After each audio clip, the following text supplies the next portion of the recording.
With the release of the announcement trailer for Star Wars The High Republic last night, we're going to discuss what we know about this storyline, what characters that are alive that we know already, and the future of this era.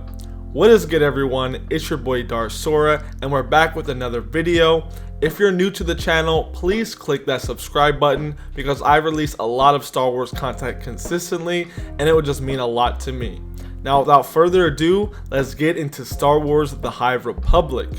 Now, currently not too much is known about this era that is set about 200 years before the events of The Phantom Menace.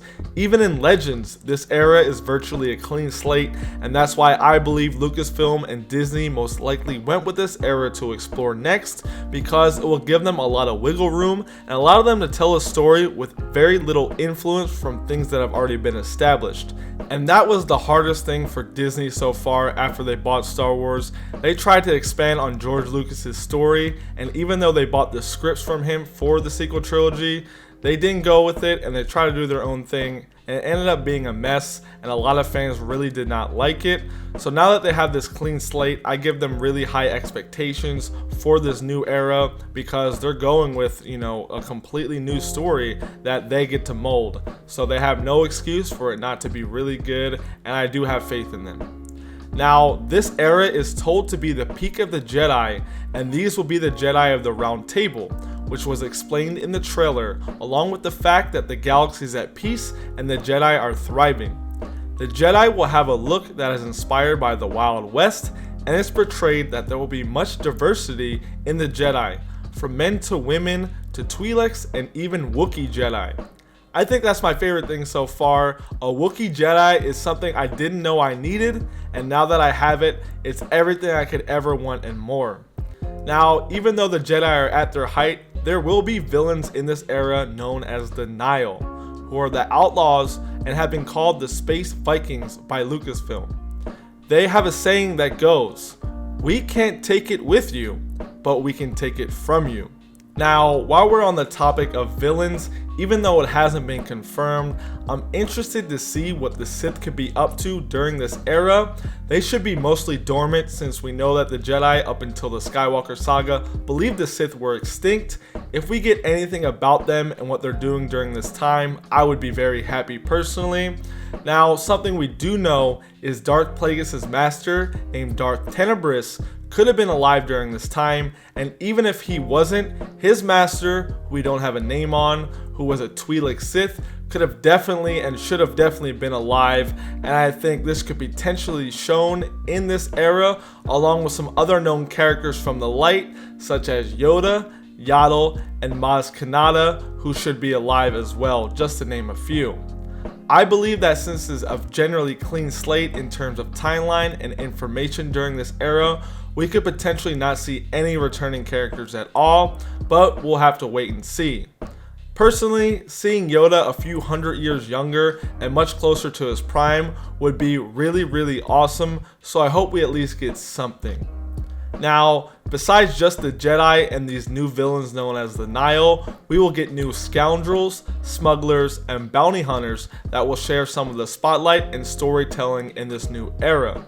And in terms of what's happening in the galaxy and conflicts at hand, the Republic has not yet expanded across the galaxy, and a lot of this story will be told at the Republic's borders, along with a new event that starts out this new story called the Great Disaster. And all we know about this event is that it will spin the galaxy around completely, and it will cause some problems and issues that will allow for heroes from all over to rise up and defend the galaxy and bring peace and justice to those who oppose it. So far for the High Republic, a series of novels and comic series have been confirmed that will tell these stories, and there will be stories for all age groups. And Lucasfilm even goes to say that there's a story for every type of Star Wars fan, which is a really bold statement if you ask me, but it gives me very high hopes and big expectations, like I said, which has me very excited. Now, these series of stories are going to release in August 2020, right around the same time when Star Wars Celebration is happening this year, which is taking place in Anaheim, California, and I will be attending on Sunday. Just had to throw that out there, so if any of you guys are going, hopefully we can meet up. Now, it's not confirmed, and I have to be honest here, putting all this effort and pushing this story and this new era and only having novels and comics and stories for us to read is something I feel like is not all that Lucasfilm and Disney have in store for this era. It's an era that is an open book in terms of storytelling, and the fact that the Skywalker saga is over and these novels are being released almost a year after the Rise of Skywalker completely wrapped up the Skywalker saga, this is the right time for them to really push a new era and future of Star Wars, and I believe more media from potential TV shows to movies and video games will be announced at Celebration for the High Republic era, and these stories being released will only be the beginning and an introduction to this era. Now, I'm really excited so far. Like I said, I have the bar set very, very high since this is a completely new open story. They have no expectations, like, having to continue on George Lucas's amazing work. Like, they have to do a really good job with Star Wars, but they don't have to continue his story per se. They get to make something kind of original, give their own spin on it, keep it Star Wars, make it feel like Star Wars, but it's pretty much their baby and their creation. So I believe in them. Disney has done really well with a lot of series that they picked up, and just watching this announcement trailer, the people that are setting the foundation for this High Republic era are all Star Wars fans, and they seem to really be involved, and they seem to really love Star Wars, and that's all you can really ask for. I think that's why Dave Filoni and Jon Favreau are the best people that have made Star Wars films recently, or not films, but Star Wars like content, their TV shows.